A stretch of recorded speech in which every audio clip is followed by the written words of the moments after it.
Have you ever found yourself saying, I thought they cared about me. I expected more from my pastor. I thought the church would be different. I thought marriage would make me happy. I thought this ministry would appreciate my sacrifice. Stay tuned. I think you're going to like this. All right, folks, welcome to another edition of the Unstoppable Discipleship. I am Pastor Troy right here in my office in the Raven Ministries International Training Center. As always, right across the river from downtown New Orleans. Just like I said, a lot of times you find yourself saying things like just what I said. I thought they cared more about me, or I expected more from that ministry leader or that pastor. I thought this church would be different than my last church, or I thought just getting married would make me happy, or I thought the ministry would appreciate my sacrifice, or maybe I just thought this job would finally fulfill me. Folks, listen, if you've ever thought those words, you're not alone. I believe one of the greatest traps that believers fall into isn't necessarily sin in the obvious sense.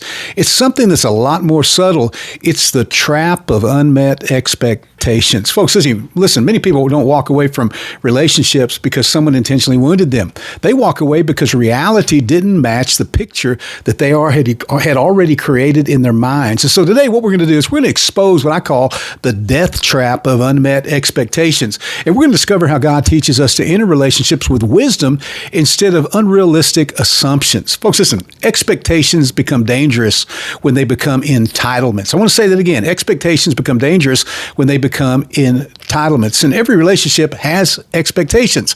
Healthy relationships or healthy expectations, they're not wrong. God expects honesty in relationships, though. He expects faithfulness and integrity and love and forgiveness. Those things are all biblical. The problem begins when we create expectations that God never promised in certain relationships or circumstances. And so we expect people to always understand us, to always appreciate us, to always notice our sacrifices, to always agree with us, to always meet our emotional needs, always respond the way that we think that they should. But what happens is before long, we are no longer responding to reality. What we're doing is we're responding to a fantasy version of people that never actually existed. Proverbs chapter 13 and verse 12 says that hope deferred makes the heart sick. And so many people only think this applies just to dreams, but it also describes expectations that are placed upon people. And so when our hope has been misplaced in another person's ability to satisfy us, what happens is disappointment becomes almost inevitable. Folks, listen, even Jesus didn't place unmet expectations or unrealistic expectations on people. Listen to what he tells us in John chapter 2, verses 24 and 25. It says, but Jesus on his part did not entrust himself to them. It says, because he knew all people. Think about that. Jesus loved everyone. He served everyone. He died for everyone, but he also understands and understood humanity. He never demanded perfection from imperfect people. He wasn't shocked by Judas. He wasn't surprised by Peter's denial. He wasn't devastated when Thomas began to doubt him. Why is that? Well, because he already understood human weaknesses. And so many believers are crushed because they expect from people what Jesus never expected from people. And so what happens is we start falling in love with the potential rather than the reality. And so this happens everywhere, folks. It happens in marriage. I counsel countless people in marriage, not just in our ministry, but around the country. Happens obviously in friendship. Big time it happens in churches, jobs, ministry. What happens is we meet someone and immediately we begin imagining who they'll become to us and not actually who they actually are or will be to us. And so what happens is we begin writing chapters of a story that hasn't even happened yet. Then suddenly reality arrives and we're disappointed. That person didn't change. They just simply were who they were. And so one of the greatest marks of maturity, I believe, is learning to love people where they are and who they are and refusing to build your identity based upon what you hope somehow they become to you or for you. Folks, listen, churches were never designed to be perfect, okay? One of the saddest trends today is church shopping. People church shop and they're looking for these unrealistic expectations. And, a lot of times people say, listen, I just haven't found the perfect church. Well, may I lovingly say something today? You never will, because the moment you join one, it won't be perfect anymore. And that's not because it's just you. It's just because imperfect people make up every local church. Paul wrote letters correcting the church at Corinth. He corrected Galatia, Ephesians, the Colossae, and Thessalonica. Even the churches Jesus addressed in Revelations, they all had problems. So in the first century church, we saw churches with issues. And so why do we expect ours to be flawless? And so the church isn't a museum of perfected saints. It's a hospital full of people that are being transformed day by day. Listen, People cannot carry the weight that only Jesus can bear. And so many relationships collapse because we're asking another person, another human being, to carry responsibilities for ourselves or for other people that only belong to Christ. Listen, only Jesus can complete you. Only He can satisfy your soul. Only Jesus can heal your deepest wounds. Only Jesus can provide perfect acceptance.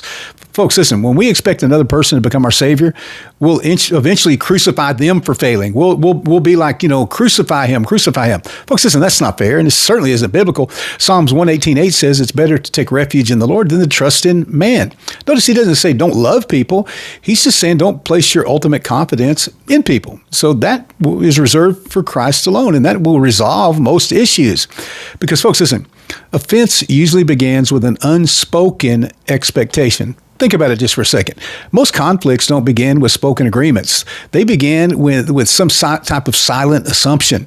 Well, I thought you'd call more. I assumed that you knew. I figured you'd appreciate it. They should have recognized my sacrifice or my gift or what I brought to the table. And so the other person often has no idea that they've even disappointed you because they never agreed to your expectation in the first place. Ephesians 4:2 says, with all humility and gentleness, with patience, bearing one another in love. So patience grows where expectations become realistic. And so what should our biblical response be? I said all that stuff, and I want to give you the biblical response. Number one, expect God to be perfect, not people. Hebrews 13:8 reminds us that Jesus is the same yesterday and today and forever. And anchor your confidence in the one who never changes, because everyone else will change. Secondly, give grace generously. Colossians 3:13 says, bearing one another and forgiving each other. Folks, listen, grace becomes much easier when we remember how much grace we've received. With whatever measure you measure, that's going to be measured unto you.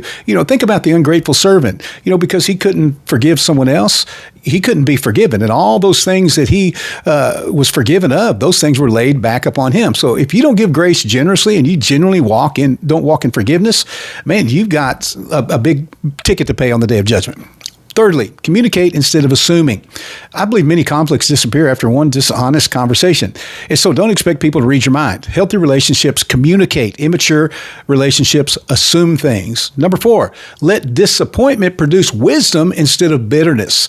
Folks, listen, Romans 8:28 reminds us that God will work all things together for our good.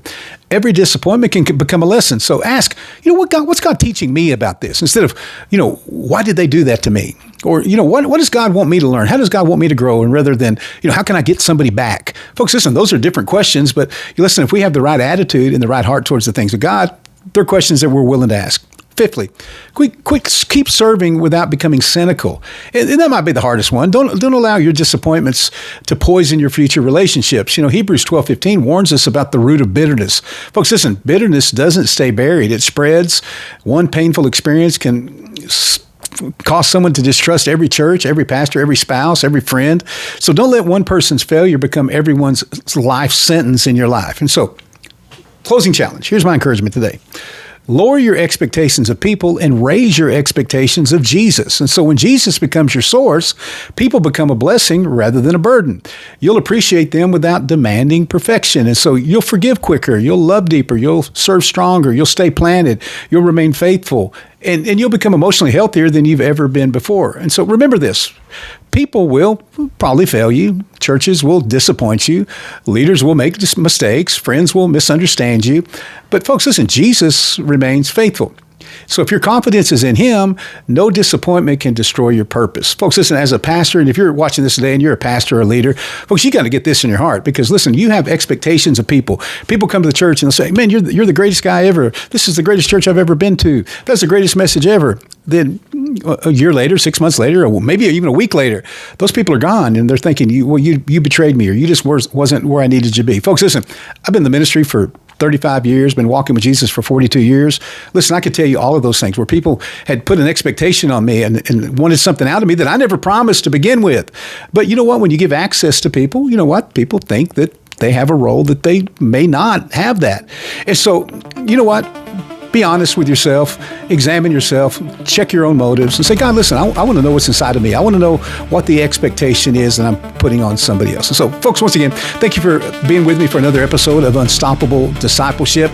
And until next time, you got to keep your eyes on Jesus, keep growing in the Word, and most of all, keep living an unstoppable life for the kingdom of Jesus. Amen. Pastor Troy, and I'm out. See you next time.